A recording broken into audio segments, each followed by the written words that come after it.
All right. Thank you for joining us today. My name is Cynthia Hinman, and I'll be taking you through today's session. I am joined virtually by some of my colleagues who may speak up during Q&A or provide clarity when needed as we discuss certain topics. Today, we're here to talk about updates to the app for today's Outlook page and the ISO Today mobile app. We're making these changes to provide a better representation of the available capacity and to provide more clarity when demand response is impacting the load curve. So we've updated some of the displays in today's Outlook and the ISO Today mobile app. These changes are scheduled to go into effect on 6/1. In an effort to increase transparency and provide greater service to our stakeholders, we're recording this webinar. It'll be posted on our website so that you can review it in the future, and for those who are not able to join the call. The presentation is already posted on the Learning Center in the on the ISO website, so if you want, you can open it up there as well. They're also posted on the release planning page under the Independent 2022 release. All right. As always, we want to ensure the best experience for the participants on today's call. When you're not speaking, please keep yourself muted to minimize background noise. There's a couple ways to let us know if you have a question or comment. First, you can type your question into the chat box, and my colleague Heidi will read it when we stop for questions. Or you can raise your hand using the WebEx tools on your screen. Please note that you will need to unmute yourself to ask a question, so you'll unmute yourself on the WebEx app, but you also need to unmute yourself on your phone or your computer in the event that you have those muted. So let's begin. Here's today's agenda. We are currently running through the introductions, and then we'll take a look at the refinements to the capacity status bar, followed by enhancements to the demand trend when demand response is impacting that load curve. And finally, we'll wrap up with a summary of the changes and additional resource information. So now we're on the capacity status. And the capacity status bar has always generated a number of questions from our customers, so we've made some changes to help clarify the numbers. If you look, this is what the capacity status bar looks like today. This is the current and forecasted demand display, and you can see that capacity status bar on the left. The updated view looks pretty similar, but there are some important differences, and we're going to review these differences over the next couple of slides. I'll let you take a look at it for a moment.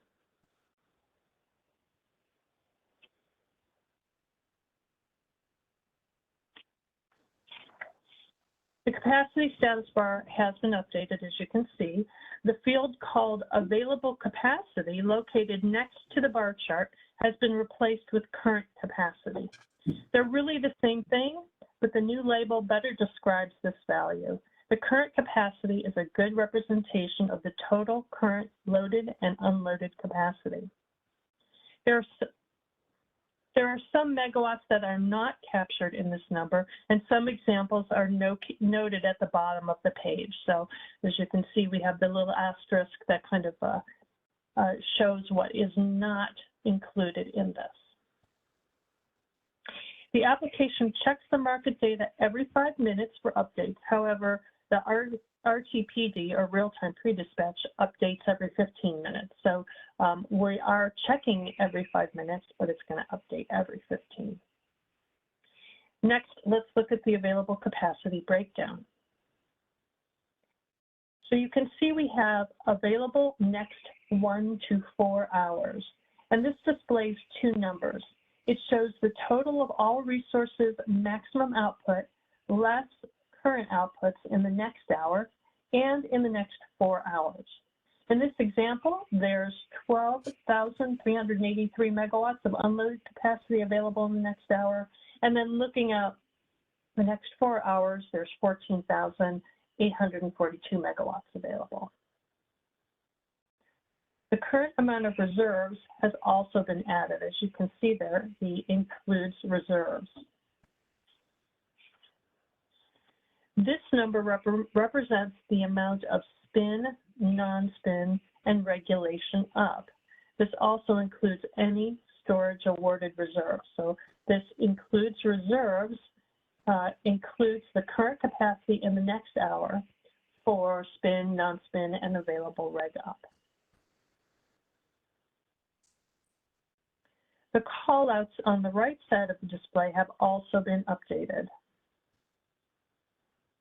So the callouts provide a quick snapshot of the status of the forecast information and available capacity. As you can see, the available capacity has been replaced with current capacity, and that aligns with the bar chart. In addition, the quantity of current reserves is also displayed. The other callouts are the same as they were before, except the historical peak was removed because we want to focus on current information, and that number doesn't change a lot. However, if you want to know what the historical peak is, if you click on the About Demand, that little information icon at the top right, you open that up, and there is a definition for historical peak, and you can click on a link that shows the load peak history all the way back from 1998. Before we move on to the other change, are there any questions about these changes? Heidi, are there any questions? At this time, I don't see any hands raised, and I do not see any questions in the chat, but I will keep an eye on those. All right, thanks, Heidi. All right, so now we're going to move on to the demand response piece. This next change allows users to see when demand response impacts the demand trend chart on today's Outlook. The forecasting team was getting a lot of questions about these values, so we updated the chart to reflect when large quantities of DR altered that demand curve. So this is what it looks like today, and this is the change. So when we implement this, you're going to be able to see that if there was DR, a significant amount of DR that impacted the demand that was consumed. So let's take a closer look. In this example, in hours 20 through 22, the amount of demand consumed was impacted by demand response megawatts, as indicated by the red or brown, whatever it looks like to you, the red or brown line, and highlight. What this coloring means is that there was enough demand response to impact the demand line on the chart. We added this enhancement not for the purpose of reflecting every time demand response is dispatched, but rather to show when a large amount of demand response impacts the demand line. As you can see, there, it says that when we reach a significant amount. Now, I don't have the exact number of when we have enough demand response to impact that, but when we do, I will update the presentation. So it's not like when there's 1 megawatt of demand response dispatched, you're going to see that turn brown or red, but it's going to be a more significant number than that. So I will update the presentation once that's determined. Another thing that it's important to note is that the ISO dispatches demand response during normal market conditions as well as system emergencies. So the fact that this line may be highlighted in red doesn't necessarily mean that there's any type of emergency condition. So are there any questions about this highlight that we're adding to the demand trend? Heidi? At this time, I don't see any hands raised, and I don't see anything in the chat. As a note, you're all muted at this time, so if you do like to speak, please be sure to raise your hand. We'll call on you, and if you're not getting acknowledged, you might be double muted, so we'll help you get unmuted. I have been putting some notes in the chat as Cindy goes along, so I'll continue to add those. If you have any questions, please put those in the chat. All right, that's everything we have right now. Cindy? Oh, I'm sorry. We do like hand Alva.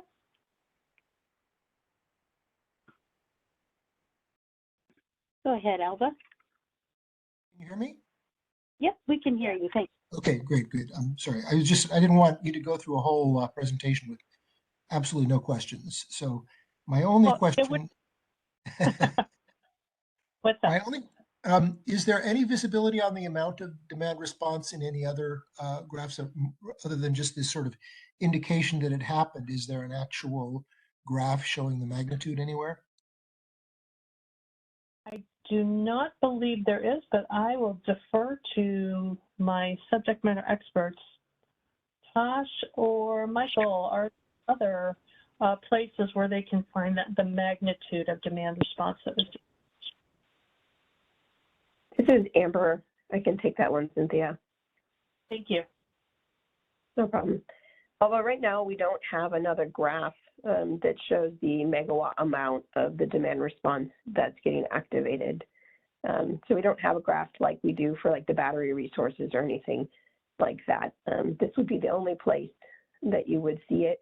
But please note that it's not a one-to-one, right? Because it's the demand forecast model in comparison to the DR that's getting activated. Right. I was just curious, like when the amount is significant, like in the case of a lot of RDRR being called or anticipated to be called, whether we'd have any way of seeing that that was happening. Curious as to whether we have any visibility on that at all. I mean, that was the intent of putting this graph out there so that you guys do see when the DR response event is of significant size. Because if you go back to like July 9th of last year, others, you're going to see different behaviors. So we're going to determine the amount, which is to TBD, which is what Cynthia has on the slide. And when we do determine that, we'll let everybody know what the size is, that it will turn colors. But it will be probably in the range of like 300 megawatts or so. Okay, and then so you're the way you would read this is you would cut out 300 megawatts from the forecast that's showing there, and that would give you an idea of where the load might be.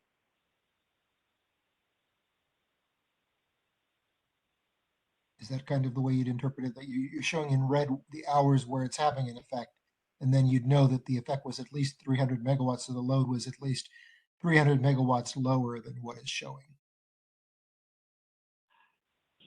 Right. Yep. So you would, in this graph, you would probably see that the day ahead forecast line is higher than the actuals that are coming on the system. The same as the hour ahead forecast line could also be higher than the actuals that are on the system, and it's representing the DR that's being activated. Okay. Okay. So that would give you some idea also of the magnitude. Okay. Thank you. Heidi, other questions? Yes, we do in the chat. We have one from Grant Watson. How will this demand response event data be included in the raw file, the RAW file, when there is a DR event that occurs?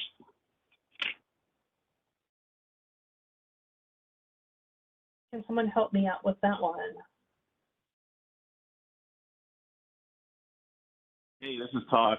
I can answer that.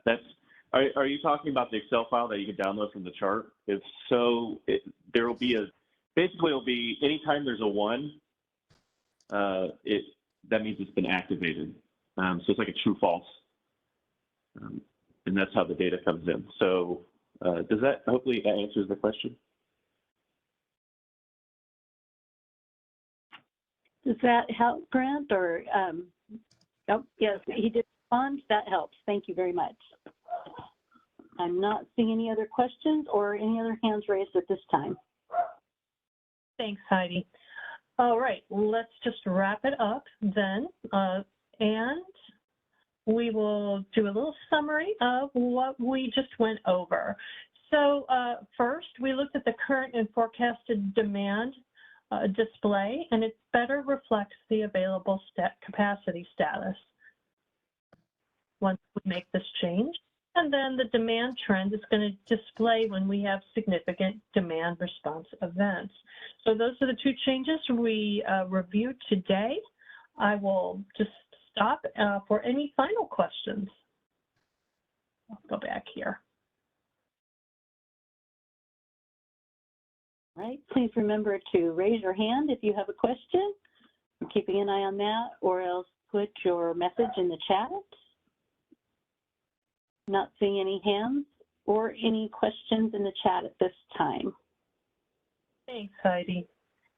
All right, well, that wraps it up for today. If you do have any questions, please submit them to customerreadiness@caiso.com. You can see it on the screen there.